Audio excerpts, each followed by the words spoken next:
Awesome, yeah, we have a Dwarf Jade Bonsai Bar Classic here, Portulacaria afra.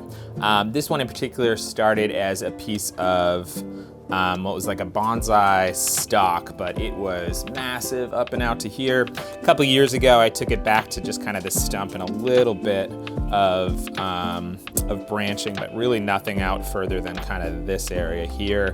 You can see some kind of gnarly insets, which is really cool. When you cut off these big branches, they'll kind of lose like a little half globe inside of them there, which makes these kind of cool big open areas where you cut stuff off. I like to open those up and just kind of let those naturally degrade.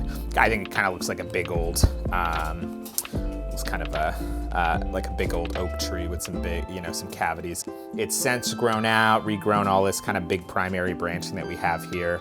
It's gotten a few kind of basic stylings, set like most of the primary structure in here, and it's just been growing wild for a while. A couple years ago too, probably about a year after we had started working it, I've been getting it to regrow. Moved it into this pot. This is a now Tokatake pot. Great, amazing ceramicist out of Portland, Oregon. And I think it just pairs up really nicely with this tree that already has this awesome, very cool trunk here. So I'm just gonna start off moving through this and yeah, cleaning stuff out in here. It's time. We have some wire kind of biting in up here. What's great with Portulacaria afra, being a succulent, it's, the tissue, the vascular tissue is very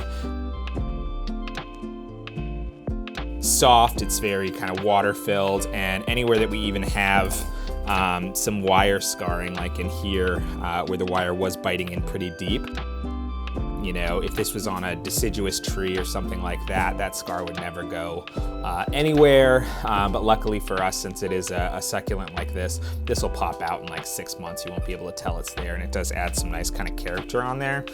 Yeah, the tree itself was pretty cheap. It was just in a big kind of 25-gallon pot or so. I've been growing out for quite a while.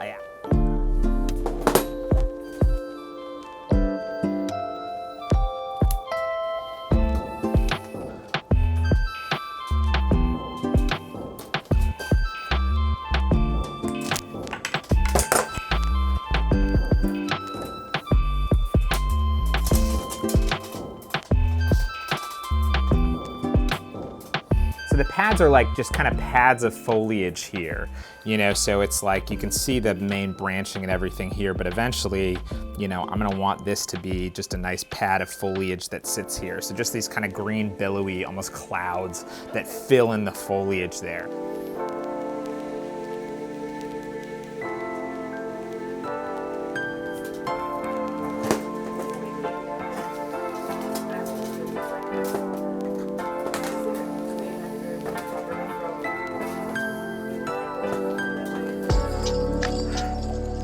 Yeah, I mean, anytime we're doing this, it's giving like a lot of, we're making a lot of like little bends and breaks in the vascular tissue and stuff like that. So it's gonna take a lot of energy for it to kind of go through and kind of start to heal up around those little tears and breaks and stuff. But that new vascular tissue, it kind of grows around those tears and breaks, or what'll hold it in the new places that we've set here. So it's not hugely traumatic for the tree. It kind of depends on the level of work you're doing and everything. But this tree, which I know is incredibly happy and healthy down here in the Florida sun, it's gonna be absolutely fine kind of coming out through this. I mean, these trees are amazingly resilient. They're used to, in their native environment, kind of being scoured clean by, giant elephants will come in and eat all of their foliage and everything off from there, and they have to take that and, kind of recover from all of the work that, or all of the trauma that comes from being eaten by the world's largest herbivore. So us coming in and doing this is relatively minor compared to the things they can come back from, so they have just evolved to be able to take that kind of damage come to fruition here, like there. So we're just kind of like, I always come back to think about how, in the relationship between like bonsai artist, bonsai hobbyist, and the tree, you know, we're kind of recreating the relationship that it has in nature, except nature's kind of like the, you know, the blind watchmaker is, you know, a term or whatever, but the blindly, the tree has to come back from the things that happen to it with nature, which are not like, you know, being guided by some kind of design aesthetic process, you know, although it does come out as being very beautiful a lot of times.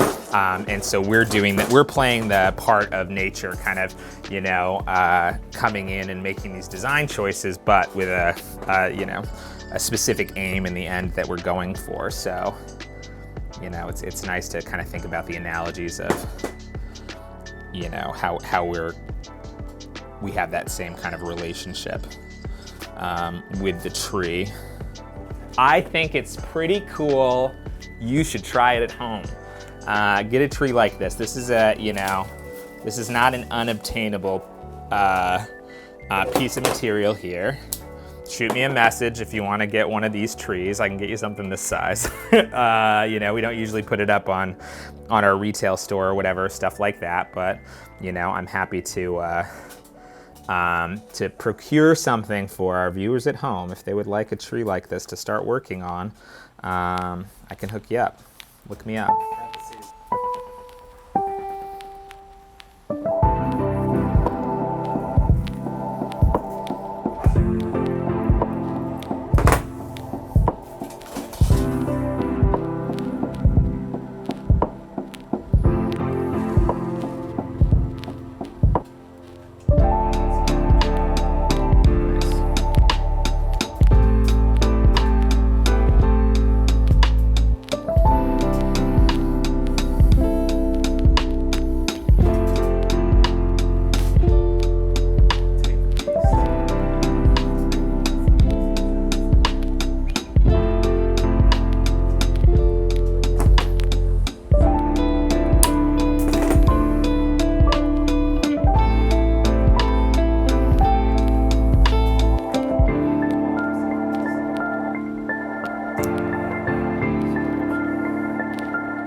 Over time, if you get something a lot of zigzags back and forth, it slowly will kind of soften those extreme turns out. So it's better to err a little bit on the side of something that looks a little bit more extreme in its back and forth and gnarliness to it now, knowing that it's gonna soften out and look less gnarly in the future. So, because if you go subtle now, it might become so subtle in the future that it just kind of does nothing for you.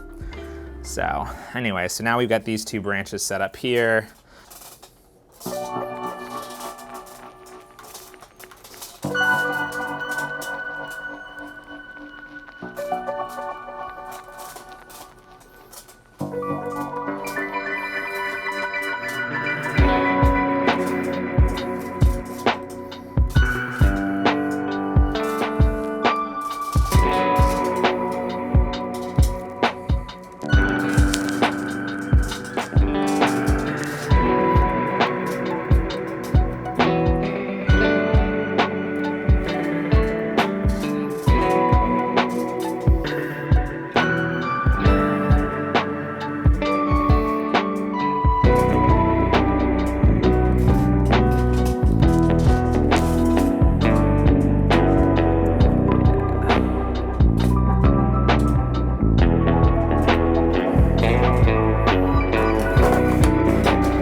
nice. That came together really well.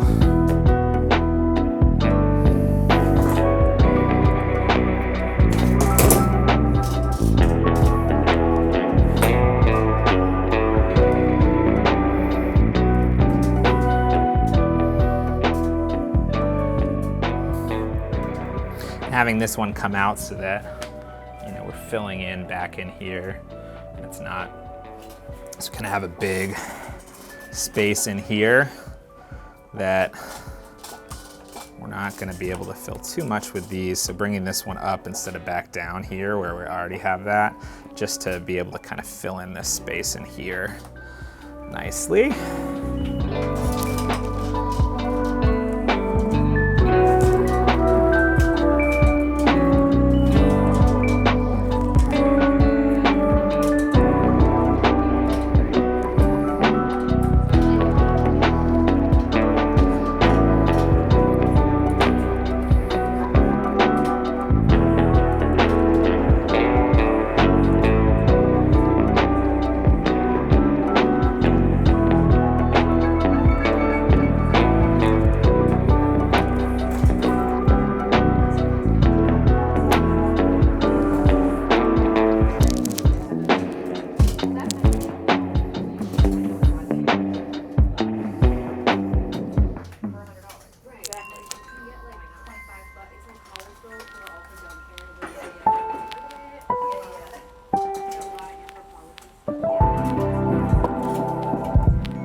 Just setting the primary branches before was, you know, at least an hour-long process. Now that you're getting into, you know, tweaking the primaries, setting secondaries and stuff like that, now it's getting to be, there's a lot of tree to work in here. When you get to, so the more and more refined a tree becomes, doing a scope of work on it, you know, for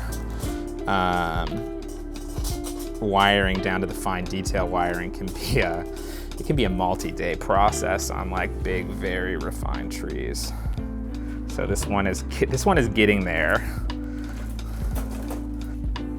Maybe about 14 to 16 primaries, depending on how you calculate what's a primary, what's not a primary here. You know, and then every one of those has 6 to 26 secondaries, and those have, you know, maybe another 5 or 6 tertiaries and stuff like that. So it becomes a lot very quickly. So, I mean, there's a lot of times in bonsai, you know, trees get shaped a certain way. Like, you know, there's a pine bonsai always, you know, there's a certain look for a pine bonsai tree. It isn't necessarily what a pine tree looks like, but it's a pine, that's what pine bonsais look like, and this is this. And then there's a move, I think, especially in some of my favorite American bonsai artists, to make trees that are more accurately reflecting the rugged nature of trees in the American landscape, especially like the Rocky Mountains, or, you know, all of the places that America has these amazing old, you know, the oldest trees, literally the oldest trees in the world.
right here. I don't have another one coming off that direction for a bit. So I have these three that are all kind of in the same space. Like these two are just trying to be all up on each other here. This one's a little bit more spread out, but I'm gonna say taking this middle one out just to give some more space in between there. Let this one develop more. This one's not being overshadowed. It's a little bit less heavy with all of these ones that are coming out to the front there. Overall,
further we want to go with this one right